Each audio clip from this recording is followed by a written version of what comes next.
শয়তানের 10টি ফাঁদ। পর্ব 3। গুনাহকে ছোট ভাবা, ঈমান ধ্বংসের সূচনা। শয়তানের ফাঁদ 3। এইটুকু গুনাহ কিছুই না। ছোট গুনাহ বড় বিপদের শুরু। আরে ভাই, এইটুকু মিথ্যা বললে কি বা হবে? অল্প একটু গান শুনলে কিছু হয় না। এই কথাগুলোর মাধ্যমে শয়তান আমাদের ঈমান গিলে খায়। হাদিসে এসেছে, তোমরা ছোট গুনাহ থেকেও বাঁচো, কারণ তা যখন জমে তখন ধ্বংস করে ফেলে। ইবনে মাসুদের কথা। মুনাফিক মনে করে তার গুনাহ মশার মতো, আর মুমিন মনে করে তা পাহাড়ের মতো। শয়তানের কৌশল।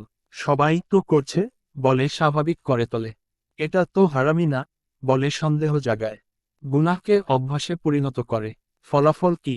অন্তর গুনাহ সহ্য করতে শিখে যায়। গুনাহের পর তওবার অনুভব কমে যায়। এক সময় হারামকে হালাল মনে হয়।